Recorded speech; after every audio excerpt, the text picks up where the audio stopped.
Class tense आज की इस वीडियो में हम आपको पदार्थ के बारे में बताएंगे। पदार्थ कितने प्रकार के होते हैं। कई बच्चों का क्वेश्चन आता है कि सर जी शुद्ध पदार्थ और अशुद्ध पदार्थ क्या होते हैं। तो हम गांव में जो है शुद्ध पदार्थ या कोई भी व्यक्ति शुद्ध पदार्थ और अशुद्ध पदार्थ का मतलब ही समझता है। अशुद्ध पदार्थ का मतलब हो कि उसमें मिलावट ना हो। क्या हो? दूध में मिलावट, जैसे उसमें कोई मिलावट ना हो। मिलावट का मतलब ये है कि जैसे अगर आप गांव में जाते हैं दूध लेने के लिए, कहते हैं हमको शुद्ध दूध चाहिए। क्या चाहिए? शुद्ध दूध चाहिए। शुद्ध दूध का मतलब ये है कि उसमें पानी ना मिला हो, पानी ना मिला हो। तो कोई भी चीज अगर किसी दूसरी चीज में मिल जाती है, कोई भी पदार्थ दूसरे पदार्थ में मिल जाता है, उसको कहते हैं हम अशुद्ध पदार्थ। तो बच्चे कंफ्यूज रहते हैं कि अशुद्ध पदार्थ और शुद्ध पदार्थ होता क्या है। तो आज की इस वीडियो में हम आपको शुद्ध पदार्थ और अशुद्ध पदार्थ के बारे में पूरा क्लियर करेंगे। तो बच्चों, जो शुद्ध पदार्थ होता है वो केवल एक ही प्रकार के कंपोनेंट से मिलकर के बना होता है। शुद्ध पदार्थ है जो होता है वो क्या होता है? केवल एक ही प्रकार के कंपोनेंट से मिलकर के बना होता है। उसमें सारे आइटम्स, सारे मॉलिक्यूल, सारे परमाणु उसमें सब एक जैसे पाए जाते हैं। उसमें कोई दूसरा इंटर नहीं करता है। जैसे अगर बात करें हम जल की, किसकी बात करेंगे? जल। आप अपने घर में जल पीते होंगे, पानी पीते होंगे। तो पानी में क्या होता है? पानी नल से जो निकलता है तो उसमें हम कहते हैं फिर भी अनेक प्रकार की अशुद्धियां होती है, आप लोग कहते हैं, क्योंकि वो जमीन से निकलता है। जमीन मिनरल वाटर कई चीजें उसमें पाया जाता है।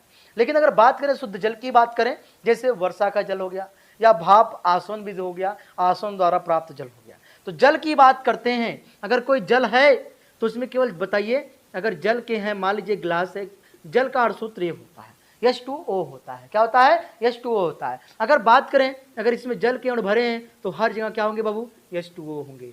क्या होंगे? H2O होंगे। जल एक क्या है? यौगिक है। जल एक क्या है? यौगिक है। यौगिक का एक छोटा H2O क्या है? यौगिक का एक अणु है। यौगिक क्या है? अणु है।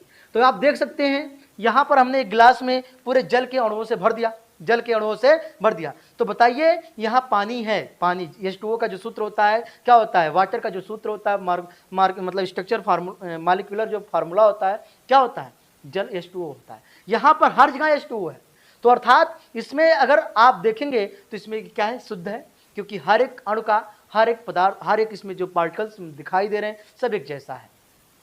तो ये क्या हो गया? शुद्ध। लेकिन अगर आप इसमें जल में एक H2O को मिला करके NaCl डाल देते हो, क्या डाल देते हो?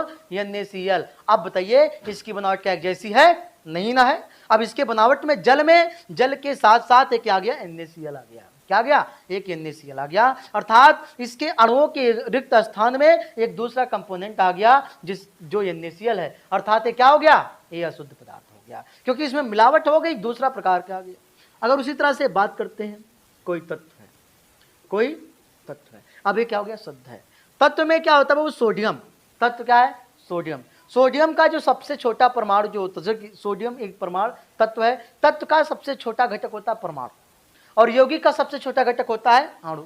यौगिक, अगर आपसे कोई क्वेश्चन करे कि यौगिक का सबसे छोटा भाग क्या होता है, सबसे छोटा पार्टिकल्स क्या होता है? अणु। अणुओं से मिलकर के यौगिक बनता है।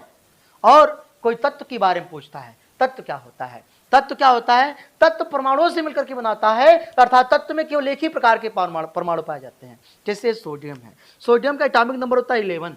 सोडियम का एटॉमिक नंबर क्या होता है बच्चों? 11 होता है। अर्थात परमाणु क्रमांक कितना होता है? 11 होता है। ये परमाणु क्रमांक हमको ये बताता है इसमें 11 प्रोटॉन 11 इलेक्ट्रॉन होंगे। क्या होंगे? 11 प्रोटॉन 11 इलेक्ट्रॉन होंगे। तो अर्थात इसमें जो सोडियम के परमाणु होंगे, जितने भी सोडियम के परमाणु होंगे, उसके नाभिक में और कक्षाओं में क्या क्या होंगे बच्चों? उसके नाभिक में 11 प्रोटॉन होंगे और यहाँ कक्षाओं में 11 इलेक्ट्रॉन होंगे। नाभिक में 11 प्रोटॉन होंगे और कक्षाओं में 11 इलेक्ट्रॉन होंगे। नाभिक में 11 प्रोटॉन होंगे और कक्षाओं में 11 इलेक्ट्रॉन होंगे।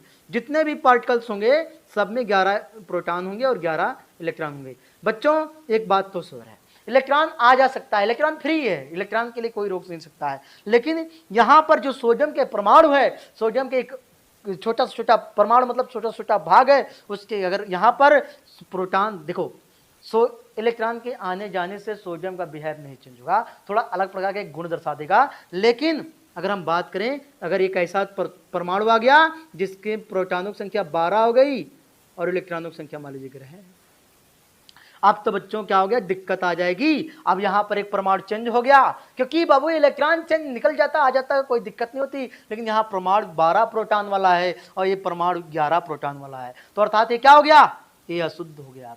लेकिन इसमें क्या होते हैं, शुद्ध होता है। तो आपको बता दें शुद्ध पदार्थ क्या क्या होते हैं। शुद्ध पदार्थ हमारे पृथ्वी पर ज्ञात कुल 118 तत्व, 118 तत्व जो क्या है, सब शुद्ध हैं। सब क्या है, शुद्ध है। और इसके साथ साथ जितने भी यौगिक होते हैं वो क्या होते हैं, शुद्ध होते हैं। जो शुद्ध पदार्थ इतने ही होते हैं। आपको याद रख लीजिएगा, कोई भी कंपाउंड या कोई भी पदार्थ, कोई भी यौगिक और कोई भी तत्व क्या होते हैं, शुद्ध होते हैं। अगर बात करता कोई NaCl शुद्ध है क्या, शुद्ध, तो NaCl क्या है, शुद्ध है। अगर NaCl यौगिक में जाओगे बाबू, जितने भी अणु होंगे, जितने भी परमाणु होंगे, सबका बनावट क्या होगा। मान लीजिए खाना टाइप मान लेते हैं, यहाँ भी NaCl होगा, यहाँ भी NaCl होगा, यहाँ भी NaCl होगा, हर जगह क्या होगा, NaCl होगा, सब जगह NaCl मॉलिक्यूल ही होगा, इसके अलावा कोई दूसरा नहीं है। तो शुद्ध पदार्थ में होता है जिसकी बनावट एक जैसी हो, सब में बनावट एक जैसी हो, आकार जैसी होती है, अर्थात कोई दूसरा मॉलिक्यूल ना जाए, इसे हम कहते हैं शुद्ध पदार्थ कहते हैं। तो आई होप आप समझ गए होंगे शुद्ध पदार्थ क्या होता है। जो शुद्ध पदार्थ होते हैं, जैसे तत्व क्या होता है, तत्व है पदार्थ की वह छोटी से छोटी अवस्था होती है जिसको भौतिक एवं रासायनिक विधियों द्वारा तोड़ा नहीं जा सकता है। तत्व को भौतिक एवं रासायनिक विधियों द्वारा तोड़ा नहीं जा सकता है, जबकि यौगिक को भौतिक विधियों द्वारा ना तोड़ करके रासायनिक विधियों द्वारा तोड़ सकते हैं।